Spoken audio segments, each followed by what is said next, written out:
Hi, I'm Dr. Hachi, a veterinarian in Japan. Let me ask you something. Could you be making your dog's life miserable without even knowing it? Today's topic, 5 owner habits that horrify veterinarians. As a vet, I sometimes see dogs living in ways that honestly break my heart, and in most cases, the owner means no harm at all. They simply don't know their habits are hurting their dog. If you don't catch this, your dog's one and only life may be far harder than you realize. Today I'll share 5 owner habits that make us veterinarians shudder. The 5th one, especially, is something I believe no dog owner should ever do. If you want your dog to live a happy life, check yourself against each one as you watch to the end. The first habit that horrifies vets, feeding only 1 meal a day.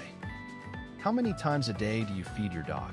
Some owners feed just once a day, thinking that's enough for a dog. But depending on breed, age, and body type, going too long between meals can make a dog ill.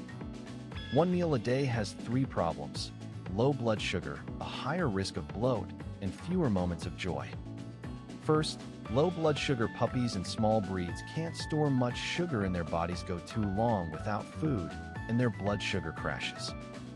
When that happens, they can't stand up, and in bad cases they have seizures. It can even become life-threatening. 1 meal a day stretches the gap too far and raises that risk. Next, the risk of bloat, a disease where the stomach twists. It's linked to eating too fast, eating too much in one go, and activity right after meals.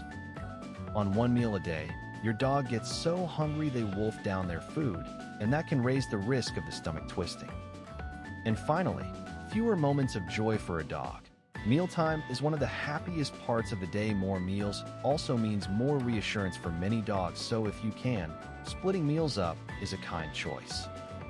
Of course, some dogs do fine on 1 meal a day, but dogs can't speak. They may be struggling quietly and simply enduring it. So feeding 2 or 3 meals a day is the safer way to spare your dog that hardship. The second habit that horrifies vets, walking the dog off-leash. My dog listens to me. There's nobody around here. Maybe you've walked your dog off-leash thinking something like that.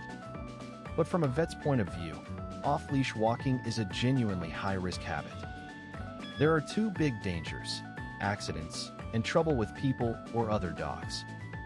First, accidents. No matter how well trained, a dog can react to a sudden sound or movement in ways you can't predict. If they dart toward a car or a bike with no leash, there is nothing you can do to stop them. I have actually treated a dog hit by a car because it was off-leash. Please be careful. Second, trouble with people and other dogs. If your dog runs up to a stranger, they may not be a dog lover, and you never know another dog's temperament. Even with no bad intentions, just startling someone can end in a bite incident, and when that happens, your dog is often the one who gets blamed.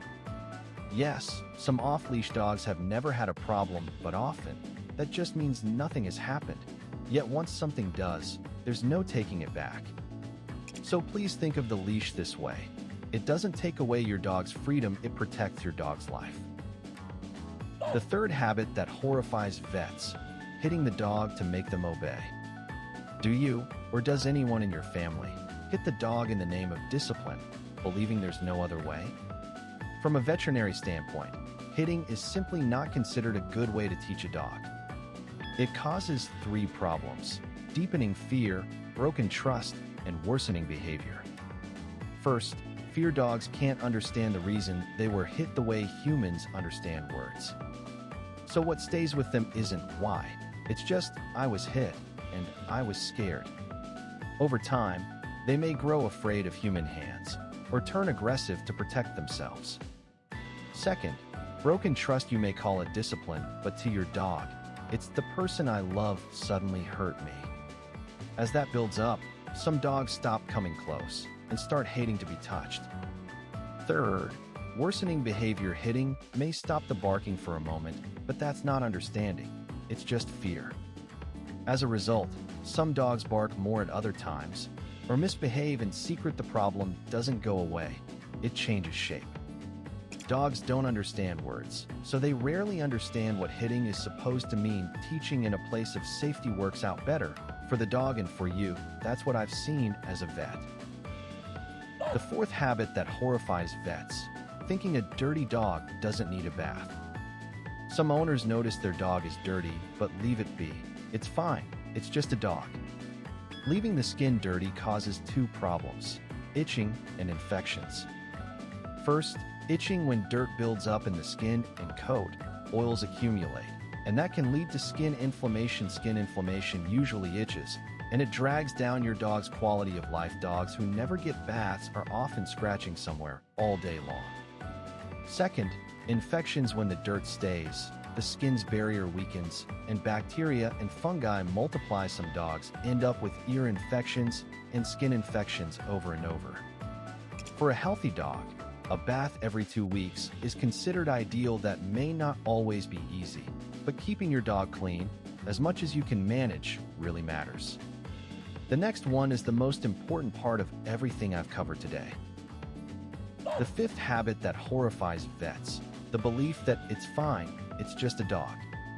A dog can handle this much. He doesn't look like he's suffering, so he's fine. Have you ever caught yourself thinking that way? As a vet, I see it all the time. This one belief: dogs are fine, quietly making dogs suffer. Dogs handle the cold. Dogs can put up with a little pain. Dogs can wait when they're hungry.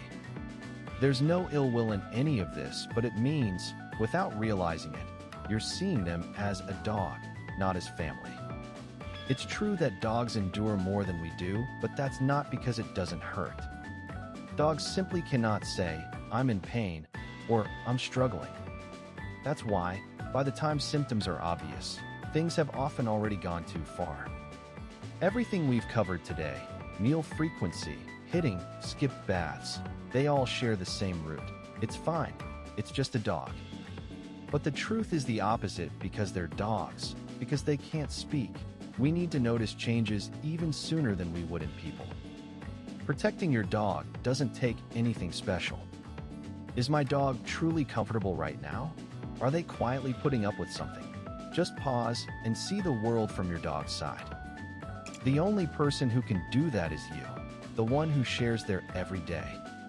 As a veterinarian, I believe this matters more than anything in keeping your dog from a life of quiet misery.